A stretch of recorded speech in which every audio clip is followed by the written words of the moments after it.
What is up? And welcome to this live edition of Couz's Corner here at 3 o'clock on this wonderful, cold Friday afternoon.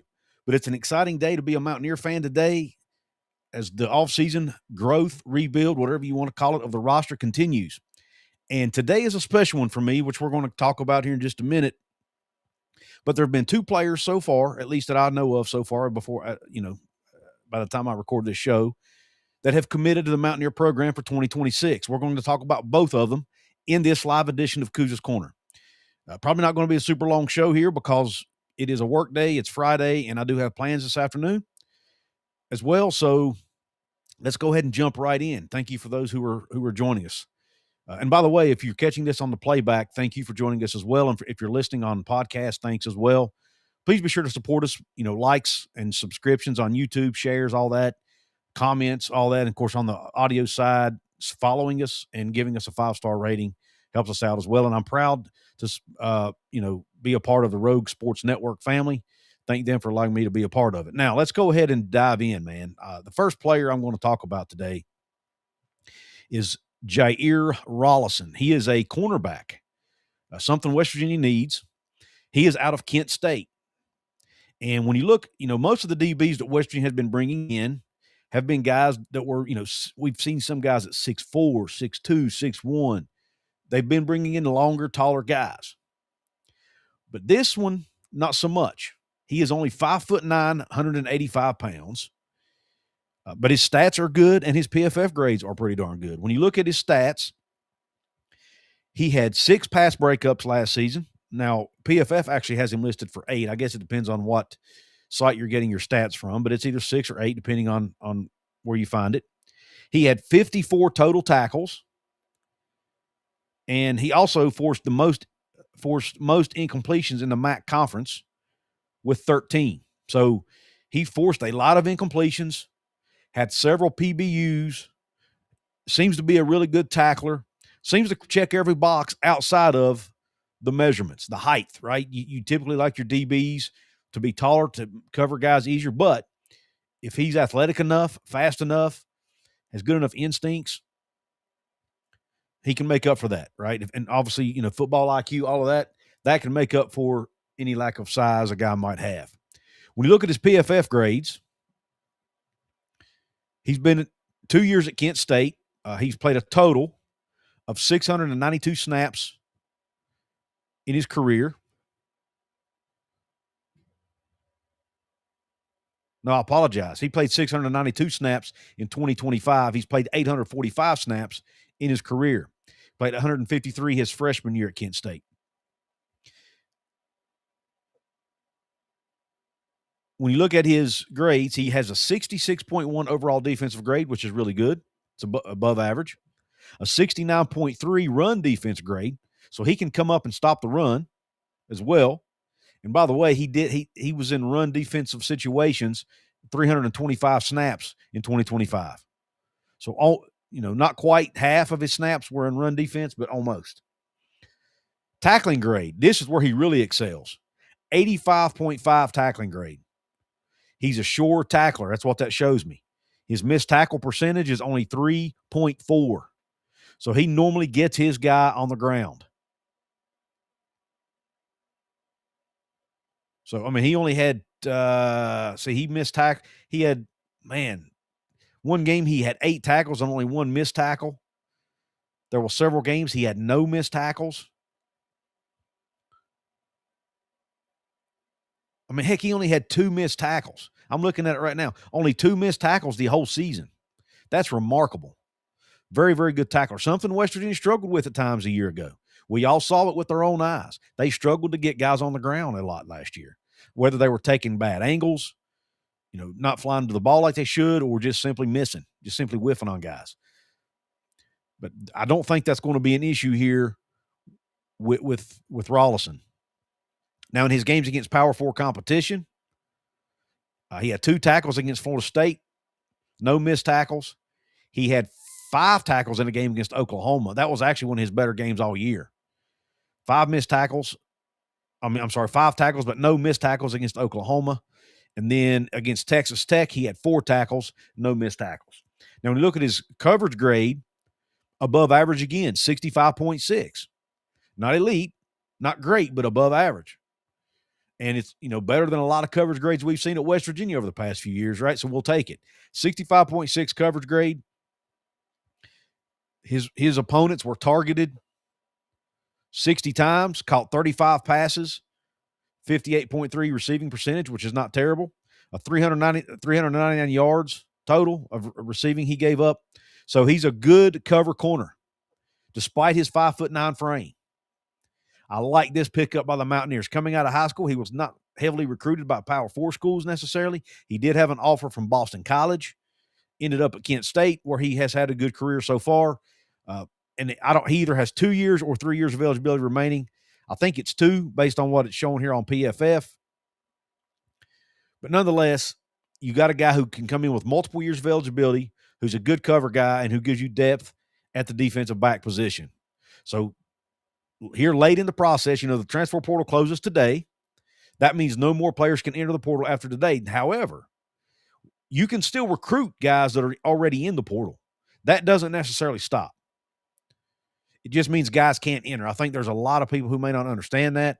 So what that means is the West Virginia will likely not lose anybody else after today, but they can still recruit some players that are already in the portal.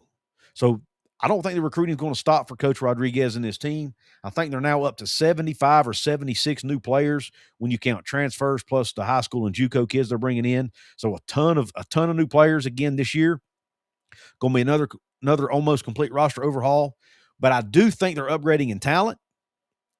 And they're also getting more guys who have multiple years of eligibility, which means they're building for the future. I've said it 100 times, and I'm going to keep saying it. 2026 could potentially be another rough year if these guys aren't able to pick everything up quickly and aren't able to adjust to a higher level quickly. However, a lot of these guys are getting to campus early, are graduating early, in some cases are transferring early. The majority of their new players will be on campus for spring ball. So that's an advantage that they did not have a year ago. And it's something Coach Rod really was stressing for this cycle. He wanted more players to be able to early enroll, to be there for spring ball, to get those much needed, much precious reps in. And that's what we're going to see with most of these guys. So again, Jaire Rawlison, I know he's not a flashy P4 name, but when you look at his PFF grades, when you look at his statistics, I think you'll see that he's a good football player. Now, I haven't got to see him play. I haven't watched any Kent State games. Did not have a chance to go look at highlights before I did this show. So I'm only looking at numbers here, but the numbers look pretty darn good to me. How will it translate? We don't know. We saw Michael Coates come over from the G5 ranks a year ago, was a darn good cover corner. We saw Jason Chambers come over from App State last year, a pretty darn good cover corner. So you can get good corners from the G5 ranks. Can Jaire Rawlison be one of those guys? We will wait and see. But I like the pickup. I don't hate it, especially this late in the transfer portal cycle when most of your top players have already been picked through. Now, there will be some top-level guys remaining, especially the national championship game. Those teams, those players get an extra 5. I think it's an extra 5 or 10-day window that to enter the portal once the championship game's over with.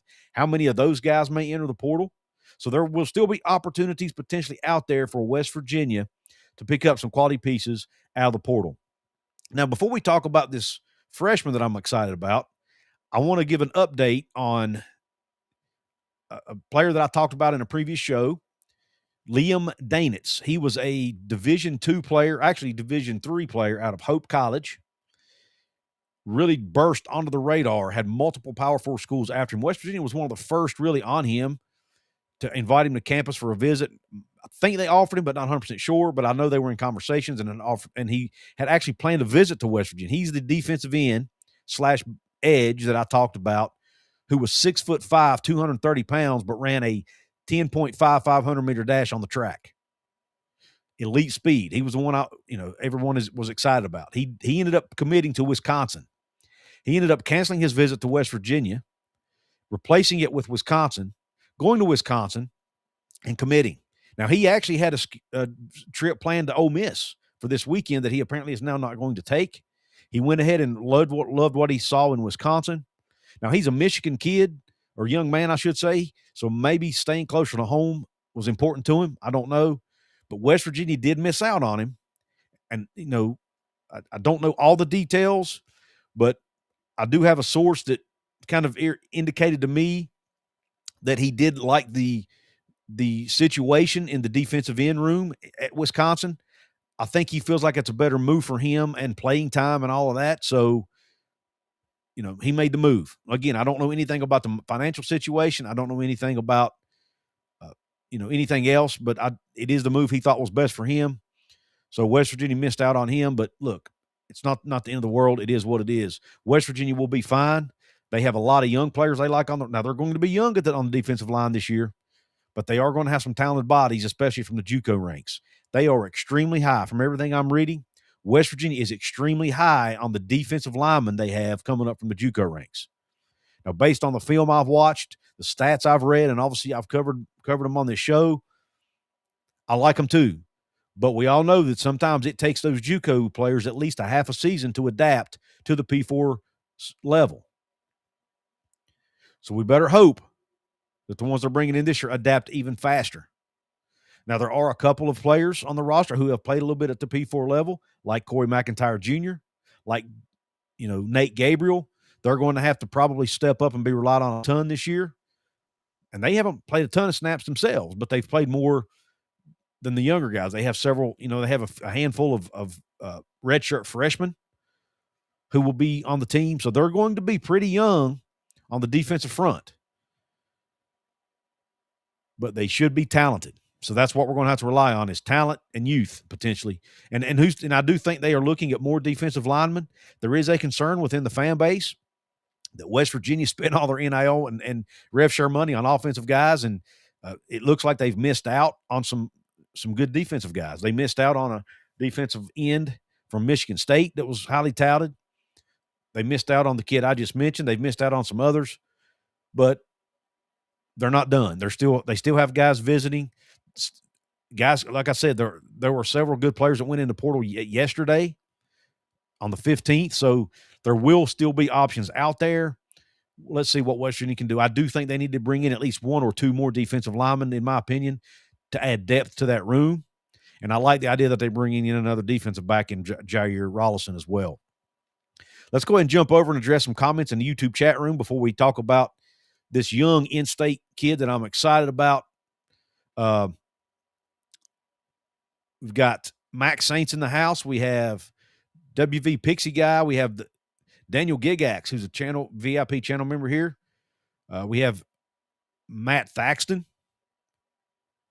We have Lifted Diesel's in the house. Thank you, Lifted Diesel. We have T Flamingo. Lifted Diesel says, I saw West Virginia lost a high school kid, Camden Gillespie. Sure, someone offered him more money. I don't know all the details there, Lifted Diesel, but there's a rumor going around that, and again, it's a rumor. I haven't been able to confirm this, but it is on the message boards, that it had something to do potentially with an enrollment thing. I don't know, and I'm not saying it's grades. It could have had something to do with him not being able to enroll early. I don't know. That's something that's been talked about also, but, we don't know the details. I don't want to speculate. And, obviously Jeff Castile retiring might have had something to do with it as well. I think he mentioned a coaching change in his comments to Skylar Callahan over at West Virginia on SI, a coaching change, but he said, and other factors.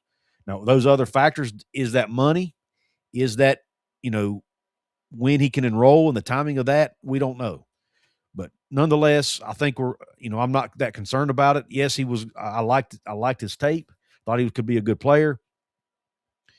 But, there will be other guys to choose from. Can he do it in the Power 4? We don't know, West Virginia Pixie Guy. That's the thing we have to know. It's yet to be determined, right? But, we were watching Indiana getting ready to play the national championship game with a ton of guys they brought over from James Madison and other guys they brought up from the G5 ranks. A large percentage of Texas Tech's transfers this year were from the G5 ranks, and a lot of those guys ended up being studs. It's all about finding the right guys.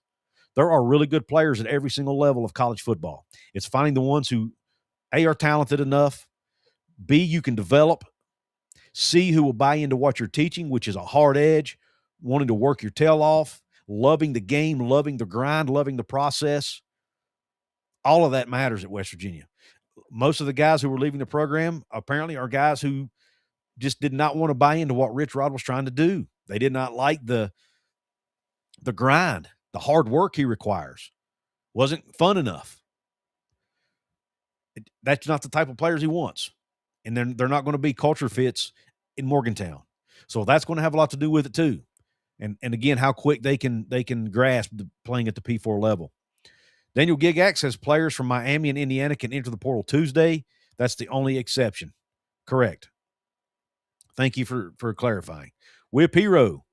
I'm less worried about our coverage room. We have gotten good transfers and recruits from our safeties and cornerbacks. However, it feels like our D-line and linebacker room is going to be very bad with what we have lost. I actually am not as concerned now about the linebacker room as I am the defensive line room. I didn't like losing Ben Bogle. I thought he could be a contributor. Obviously didn't like, the graduation of Chase Wilson, but Ben Cutter is set to come back. He has 3 years of experience in Morgantown in the Big 12. Did some good things a year ago. Ashton Woods, the young player from North Carolina, showed some signs of being really good. He's a Rich Rod guy. He apparently is coming back. They went out and got Isaiah Patterson, the 6'4" linebacker from UNLV. With length, they got the kid from, I think it's Bowling Green, Tyler Stosky, the kid who plays freaking tough as nails, played through a broken arm, who and put up good numbers and good stats. So I like the pieces they brought in the linebacker room. I really do. Now they've lost some guys. I'll admit it. And obviously losing Curtis Jones, it's a bandit, hurts a little bit, but I am a little bit concerned about edge rusher and D-line. Those are the two I would agree with you on there, Whip Hero, for sure. Mercer County, baby, says Big Red WVU, and we are going to talk about that in just a minute. Jeremy's in the house. We've got WV3048 in the house.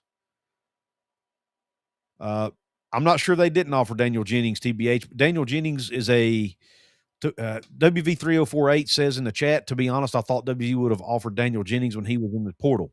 Daniel Jennings is an in-state kid from Princeton who went to Penn State. He chose Penn State over West Virginia while Neil Brown was still the coach. From everything I've heard here locally, he loved it at Penn State. He loved James Franklin, and he followed James Franklin to Blacksburg. I'm not even sure he took any other visits. I think he was pretty hell-bent on going to Blacksburg, going to Virginia Tech. And look, Virginia Tech gets him an hour. It puts him an hour from home as well. We can't forget that. Morgantown is further away from where Daniel Jennings lives than Virginia Tech is by like 2.5 hours. So don't underestimate the importance of that. He has a pretty close family.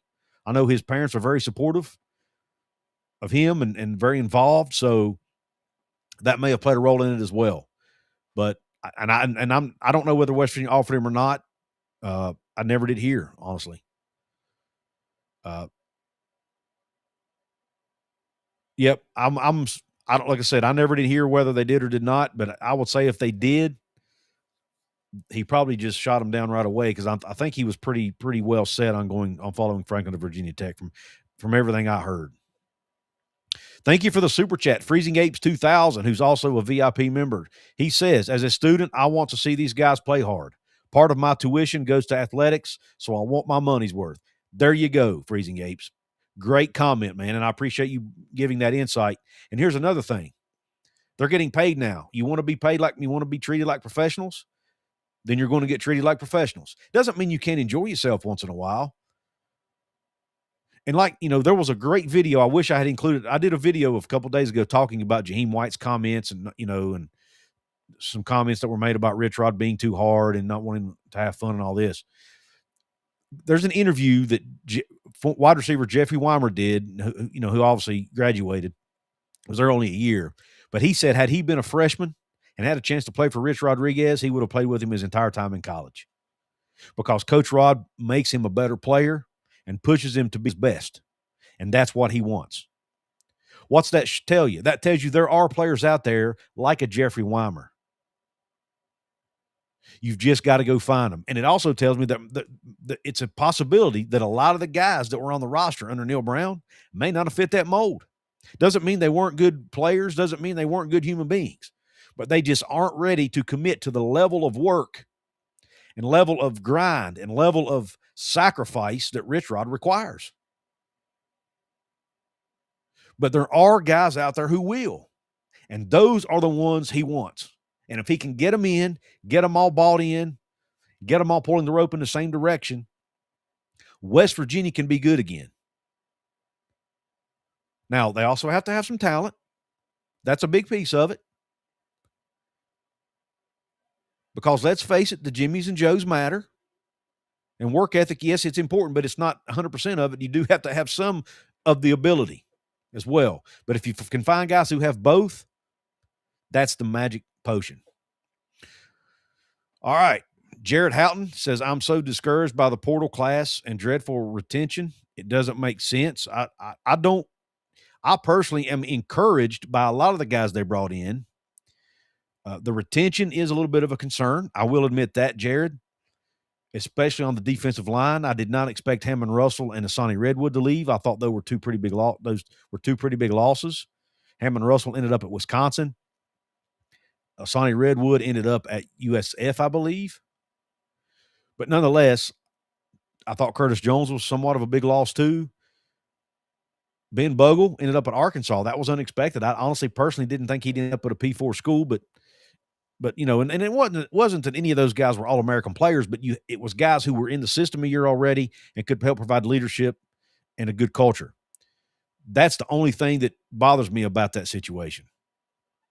Freezing Apes with another comment says, as Couz said, this is a massive culture shift. Some of these guys aren't going to like the hard edge mentality.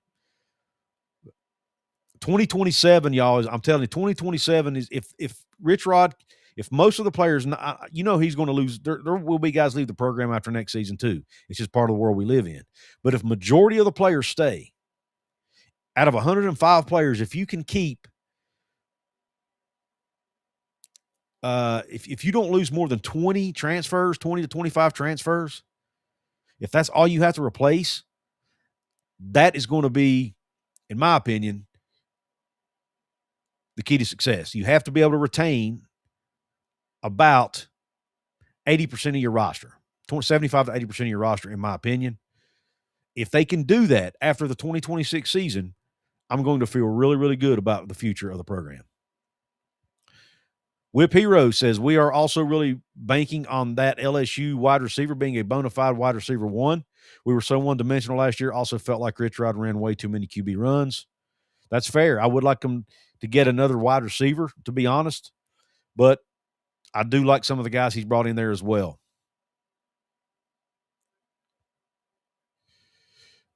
This is I saw this comment here, then I'll move on. It says, this is a general sports question. Do you think that media is being harsh on Indiana, saying they're cheating? The most of their players are NFL-age players that should have been in the NFL. Look, I'll be honest. I've seen some of those headlines. I haven't even read the articles. I have heard talk about how old the Indiana players are. No, they're not cheating. They're playing. They didn't make the rules. Is Texas Tech cheating by going out and paying their players $30-40 million? And I'm talking about their total overall NIL and rev share pool. Is that cheating? As long as it's within the rules, it's not cheating. It's not Indiana's fault that there are not many rules and they're not enforceable. Right? That's not Indiana's fault. They're playing by the system that's there, and they're doing it successfully. I mean, when you look at their overall talent on Indiana's roster, it's like 70-something in the country. They don't even have a ton of talent when you compare their roster. When you look at, quote, star ratings, when you look at their roster, they're not as talented. They don't have as many what they call blue chip guys as probably not even Miami, but they're going out and destroying everybody because they're getting the right guys. Now, the age has something to do with it, but I mean, BYU has older players on their roster every single year. Nobody accuses them of cheating because they're going on mission trips. But they have a ton of players that are 23, 24 years old on their roster each and every year. So is that cheating? What's the difference? So I don't think that's cheating, to answer your question. Great question, though. I do want to address a comment here by one of my VIP members, Shaggy of WV, a.k.a. Appalachia Africa Twin. Oh, no, never mind. Shaggy of WV. You're not Appalachia Africa Twin. My fault. Two different people. But anyway, Shaggy of WV, who's also a VIP member, says, it seems that all we ever hear anymore is, quote, next year, and that's fair. We have to hope that the players Rich Rod are bringing in this year, look, I'm predicting 6-6. That would be an improvement from 4-8. But maybe they can outperform my expectations, and maybe some of these players, maybe more of these guys that Rich Rod are bringing in are going to be really good. And maybe getting them there in spring ball is going to make that big of a difference. Who knows? We'll see. But it is a fair critique and a fair comment. All right, now let's talk about what I really want to talk about, and I'm sorry for putting it off so long. But let's talk about Mr. Brad Mossor. Athlete. Kennedy Award winner in the state of West Virginia. Randy Moss Award winner in the state of West Virginia. Kennedy Award, for those who don't know, goes to the state's best player. The Randy Moss Award obviously goes to the state's best wide receiver. He also won the WV Metro News Player of the Year Award. He basically won every Player of the Year award you could win, except I think for one, the young man from up in Morgantown High, Maddox Twig, won it, and he is deserving as well. But what I like best about Brad Mossor is the young man is from right here in my hometown of Princeton, West Virginia. I watched the young man play all season, and as a matter of fact, I'm just going to go ahead and pull some of his highlights up. For those of you who may not have had a chance to watch him play, I want you to check out. Now, I'm not going to play all. This is 10 minutes worth of highlights. I'm not going to play them all. But here, look at his stats. 93 receptions, 1,510 yards, 14 touchdowns. Oh, by the way, he also carried the ball for 125 times for 939 yards, 28 touchdowns, for a total of 49 total touchdowns, because he also scored 7 touchdowns either in the return game or on defense. He played both ways all season. Was also a defensive back and played that position very well also. And by the way, he even threw for a touchdown. This young man came into high school. They have a quarterback named Chance Barker who's also getting college offers, who I think has 1 or 2 D1 offers of his own. Not the Power 4, but small, FCS level stuff. So he's also very talented. Broke the school record in passing yards, and as well as other records. It was, from everything I understood, it was a very close competition who would be the starting quarterback for that team when they came in their sophomore year. So he can also play quarterback. He's just a very good athlete. But he ended up being moved to wide receiver, and he's excelled there. Dom Collins, who also went to West Virginia out of Princeton 2 years ago, ended up playing for Neil Brown for a year and then transferring out. I think he saw the field for 1 snap, something like that. But he's now at the D2 level at Concord. Similar players, but different players. They both played the same position. They both won the Kennedy Award. They both won the Moss Award. Both led their teams to a state championship game. Now, Mossor, the team this year, they actually won the game. But I'm going to play these highlights as I'm talking. But they actually won the game this year. As you see, he's number 1 right here. Whereas Dom's team didn't, but the classification system in West Virginia has now changed, which does make a difference. But look at this play, man. Look how many tackles he breaks. This is in the state championship game, by the way, against Nitro. Now here he is in the running back. Look at his vision. Boom, sees the hole, hits it. Finds the open space. This young man just has a very high football IQ. He has very good instincts. His vision is phenomenal. And he gets to his top speed really, really quickly. Now, he doesn't have the 4.3 speed that Dom had or the 4.25 speed, but he's fast enough. He's 5'11". Look at this. Boop, you can't get him. Now he's gone down the sideline. I mean, it's phenomenal stuff, guys. I'm telling you. I thought West Virginia should have offered him a long time ago. I'm not sure what took him so long. I know the West Virginia high school players historically are not as talented, are not as good. I get it. The level of competition they're playing is not as good as what a lot of the players they're bringing in are seeing, like the guys out of Louisiana and Florida and all these other places. But it's hard to watch this young man and not see how talented he is. I mean, look at this. Another run in a state championship game. Look at that. Just really good stuff here. just outruns people, man. He's got really good speed. His speed he's faster than you think he is. But he's really quick as well. He has the ability to make cuts and make people miss in space. I'm going to go ahead and fast forward to I think it's coming up here in a minute. It might be the next play, actually. Watch his body control there. He goes up, ball's on a little bit behind him.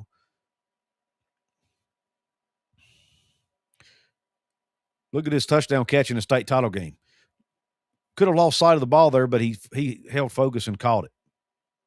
Another catch, and he scored all 5 of Princeton's touchdowns in the state championship game. And also, he ran for 4 and caught 1. Look at this catch right here. Watch it. Look at that body control. One-handed, goes up and grabs. I'm going to replay that again.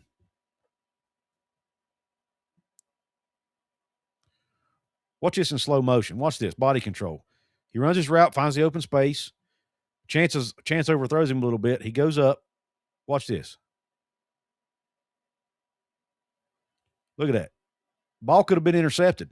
He goes up, one hands the ball out of the air while he's going backwards, catches it on his back. I mean, just unbelievable stuff. Then I'm going to show you one more here. There's another run out of the backfield.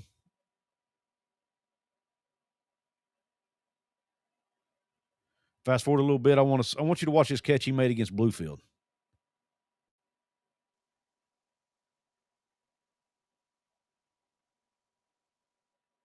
Here's another play in the state title game. This might be it right here. I think it is. Watch this catch right here. You see him on the far sideline.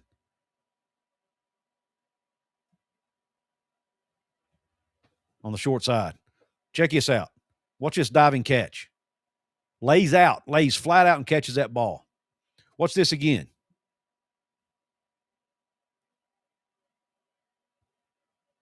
Camera work wasn't great on this one, and it's kind of far away, but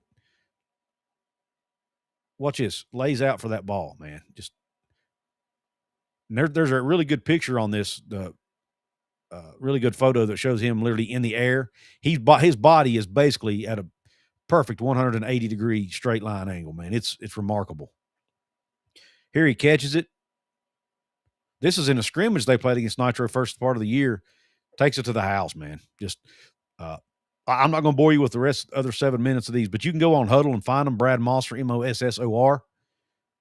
For those listening, just take my word for it. He's very talented. I think he's very underrated. He doesn't have – now, look, Malachi Thompson from Nitro was also in the state championship game, and he's a very good player as well. And he has the physical – he has a 6'4" frame. He's got the frame. He has a college-ready frame already. Brad Mossor's not a kid you look at and go, well, that kid's a college – you can't look at him with the naked eye and say that kid's a college football player. But, man, his production and what he does on the field will absolutely wow you. So I love the fact that West Virginia, even though it's late in the process, he's probably going to have to sign on signing day in February. I like the fact they're taking a chance on this in-state kid who loves to play football, who lives it, who breathes it. He's also a basketball player, so he's a multi-sport athlete, which is always a good thing. But I love they're taking a chance on a kid. They have a roster spot for him. They're going to bring him in, give him a chance. You give a kid like Mossor an opportunity. Sometimes that's all it takes is an opportunity for him to shine and blossom. Now, how will he adjust to playing power forward football? I don't know. We'll see. There have been players from that level before that have excelled. You know, heck, Chad Johnston, I'm sorry, came from Peterstown High School, a much smaller school even than Princeton is. Back in the late 80s, early 90s, was a starting quarterback at West Virginia. At one time, he may still be top 10 in touchdown passes. Played for Coach Don Nealon. Very good quarterback. Had a couple historic moments at quarterback. The winning, and I've had Chad on my show a couple times with interviews. But there are players in West Virginia who are good enough to play at the P4 level. An offensive lineman, Tanner Russell, came out of Princeton High School, was a starter on the offensive line at West Virginia. There have been other players as well. From Dwayne Woods was a running back from Bluefield High School back in the 1970s at West Virginia. I'm sure there are more recent, Dom Collins went to West Virginia. That did not work out for whatever reason. But point being, sometimes all these guys need is a chance. West Virginia high school players are often under-recruited, and there are times it's for a good reason. The level of competition is not as tough. I'll admit that. Oh, Sean Martin is a recent example of a guy who came from Southern West Virginia and was a 3-year starter on the defensive line at West Virginia. So there are kids in Southern West Virginia who are good enough to play at the P4 level. And I think personally Brad Mossor is one of those. Now, I'm biased because he goes to school with my daughters rather, and or went to school with my daughters, now goes to school with my daughter. But and look, I don't know him personally. I don't really know his family personally, but I've watched the kid play now for 3 years. He's a phenomenal football player. From everything I've heard, he's a good young man.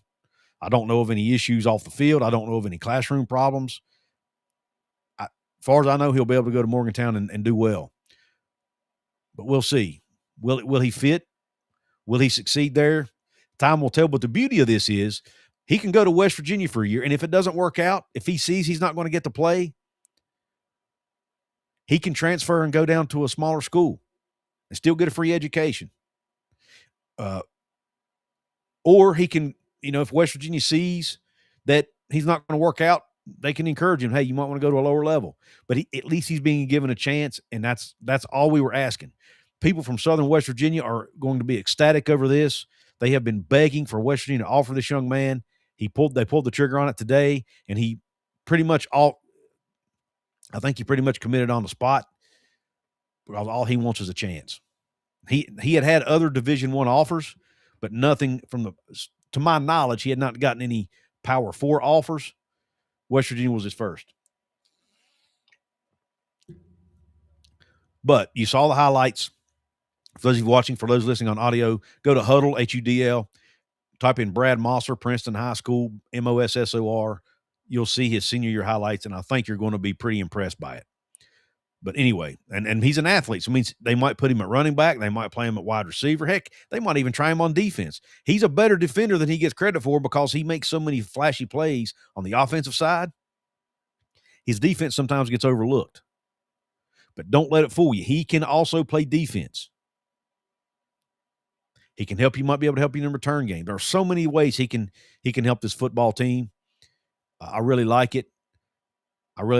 Now, all right. Let me know what you guys think. Let me go ahead and jump back over to the chat room. WVU Fan 13 has joined the chat. He says, I'm not sure if the, quote, hard edge is not something that fits in this day and time of college football. C.J. Donaldson would not have met the hard edge running back once. Rich Rod once, sorry. But Ohio State used him 361 yards, 10 touchdowns. Listen, I'm not going to say that about C.J. Donaldson, whether he was hard edge or not. I don't know enough about him. He didn't. 361 yards is not a ton. I feel like he would have gotten more run at West Virginia than that. But he wouldn't have had as good he wouldn't have gotten to play in the college football playoff, and he wouldn't have had as good of an O-line to run behind. So, and from everything I read about it, he really enjoyed his time at Ohio State. So, I guess it worked out for him. Daniel Gigax says, if Mossor didn't sign with WVU, I would have asked what's going on in your hometown. And, of course, blamed you. Hey, I got big shoulders, buddy. Put it on me. Yeah, I've had people reach out to me before, like, man, Couz, what can you do to get this kid? I'm like, what do you want? There's nothing I can do about it. I don't have any connections at West Virginia University, not in the coaching staff anyway. And and I'm also not going to try to encourage a kid's college decision. That's a decision they need to make for themselves and what's best for them. Freezing Gapes 2000 says, WVU Fan 13, that is fair, but what about coaches like Kirby Smart, Dabo, and even Saban? They're intense coaches that have had success. Even Signetti, I think, fits that mold.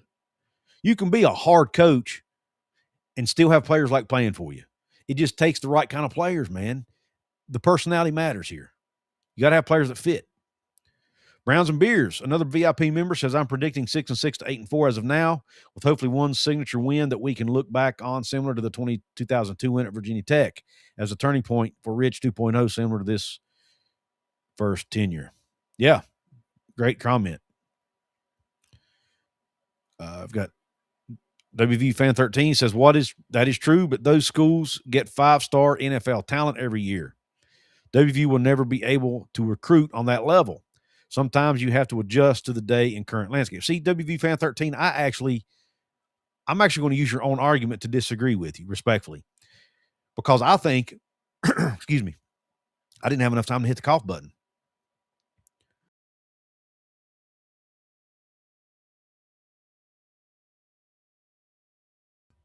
Sorry about that for those listening. I had to take me a swig of water there. I'm getting choked up. Anyway, I think there are probably more of those kind of players that are under-recruited, which means they would be better fits. They're going to come in with a chip on their shoulder. They're going to come in wanting to prove themselves, and they might be willing to work even harder than some of the guys who were 4 and 5 stars. Not saying 4 and 5 star guys don't work hard. It's not what I mean. But I think there are more of those 4 and 5 star guys, and this is a total guess on my part. But there are probably more of those 5-star guys who are more entitled to a degree, who might not think they have to work as hard, who might want to be coddled a little more. Whereas the under-recruited guys might be more willing to come in and put in the work to prove themselves, and also understand that, hey, I'm under-recruited. I might be undersized, whatever the case may be. That means I have to put in more work, more time to prove myself. I actually think it might go the opposite, but I could be wrong. We will see. I still think there is a place for that type of coach. It's just about finding the right. I mean, it worked at Jacksonville State. Now, I know Jacksonville State's not to P4 level. The other Gig Act says 6 of the teams on next season's schedule have new coaches, with 5 of those teams in the Big 12. So WVU might be an 8-win team, and that's fair. I've talked about that on the show myself. Some of them will have new quarterbacks as well. All right. Daniel Gigak says Morgantown is about 45 minutes drive. Charleston is about 3-hour drive. He's answering a question from Anthony Manzano, who asked, Couz, I have a question. I have a friend, because of the military, he's moving to West Virginia, and he's going to be staying in Camp Dawson. How far is that from Morgantown? Okay. Or Charleston. And Daniel answered his question. Dan answered his question. Morgantown's about, I honestly don't even know where Camp Dawson is. I got to be honest. Even though I've lived in West Virginia my whole life, I'm not sure where Camp Dawson is. But I think Daniel Gigax answered the question. Zach Frazier's from Fairmont. Great point. A lot of West Virginia guys. Now, you've seen it happen less at the skill positions with West Virginia guys. More, it's been more. You've seen more O linemen succeed, but I'm telling you, there are good skill players in the state of West Virginia. Look at Tyson Bagent from Martinsburg. Now he ended up going to Shepherd, a D2 school, but now he's in the NFL for the Chicago Bears. So, anyway, WV Fan 13 says, Couz, West Virginia has some good quality high school talent. Virginia, Hampton Roads, the 757 area is loaded with talent, but no pipeline from WVU here at all. Yeah, I'm not sure what that is. I think West Virginia, their recruiting strategy is changing a little bit. They're looking more to national recruiting. I mean, Travis Trickett put a post on X the other day where he was traveling to South Florida to do some recruiting, said the South Florida pipeline is back, and I'm paraphrasing, but so it looks like they're still trying to hit some of those high spots, but I'm not sure why the 757 area is not recruited a ton from West Virginia, but were they ever really? I don't know. I haven't really until I started doing a YouTube channel, I really didn't follow recruiting as closely as I do now. So I'm not sure, I don't know how Nealon or Rich Rod in his first tenure, or even Holgerson for that matter, I'm not sure how hard they recruited that area. I know we've had a few players out of there over the years, but how many? I don't disagree with that argument, says WV Fan 13, but sometimes you can't outwork raw talent. That's true to a degree. If you got a kid who's, now if they're fairly close, the raw talent will surpass. I mean, if they're fairly close, the one that works the hardest will surpass the other one, right? But if they're not even close in talent, I agree with you. But I don't think a lot of these players are that far removed from being really good players. I think it just takes the right coaching. And I think Curt Cignetti's proven that right now. Curt Cignetti's got a bunch of guys who are not blue chips. The talent ratio is like in the 70s, and they're out here beating the absolute crap out of teams who have 4- and 5-star blue chip recruits. So Curt Cignetti has now I know Curt Cignetti's an anomaly. What he's doing is an anomaly. It's not the norm. I understand that. But he's proven it that you don't always have to have 4- and 5-star kids to win. West Virginia proved it before. It's about finding diamonds in the rough, guys who were under-recruited. And finding those types of guys who are willing to put in the work and put in the heart and do have the hard edge. Again, it's not easy, WVU Fan 13, and talent is a big piece of it. I agree. Perfect example. Right now, look how many NFL players West Virginia used to put guys in the NFL every single year. We are now going to be, last year, year before last, Zach Frazier went in, along with Beanie Bishop, Doug Nester's in the NFL, but Zach was the only one actually drafted. This past draft, I don't think any West Virginia player was drafted. Garrett Green didn't get drafted. Sean Martin didn't. No, I think one player did. Oh, Wyatt Milam got drafted, a lineman. So we've had Wyatt Milam and Zach Frazier in back-to-back years. The year before that, nobody was drafted. It was like the first time in many years that West Virginia did not get a player drafted. Less West Virginia players have won in the NFL the last several years than ever at any period in recent memory. So that goes to show you that they have either A, been misevaluating talent, or B, not coaching guys up enough. Now, another problem has been retention. The guys they do get that are NFL caliber, a lot of those guys are transferring out before they finish their careers at West Virginia. Guys like Tyke Smith, Akeem Mesidor, two great examples who are having good careers. Tyke Smith's now in the NFL. Akeem Mesidor's getting ready to play in the national title game for Miami and will likely get drafted as an edge rusher, defensive end. Those two guys could have graduated from West Virginia and been really good, but they didn't. Point being, out of the top 145 NFL caliber players this year, West Virginia has 0 of them on the latest NFL draft board. So to your point, WV Fan 13, West Virginia does need more talented players. But I also think you have to combine that with the hard edge work ethic to build a winning formula in Morgantown. West Virginia has to be different. They've always had to be different. They can't do things the same way so that means they have to work harder than everybody else. Have a different approach than everybody else. Maybe even have a little bit different offense or defense schematically than everybody else. They've had to do it in basketball. They've had to do it in football. So what can Rich Rod do that's different? We'll see. He thinks his fast pace and the length at which he pushes his guys, or to which he pushes his guys, he feels like that's the competitive advantage West Virginia has because they can't get as many 4- and 5-star guys. Will it work? Time's going to tell us. Time's going to tell us if it works or not. But let's hope it does. All right, I'm going to jump off of here. I really appreciate everybody tuning into the show. Please hit the thumbs up button for me, whether you're watching it live or on the playback. Please be sure to subscribe to the channel. Please, if you're watching this on the playback on a mobile device, there's a hype button below between download and thanks. Please press that. Thanks again to the Rogue Sports Network for allowing me to be a part of the family. Hope the rest of your day is top shelf. God bless you. Q Country Roads.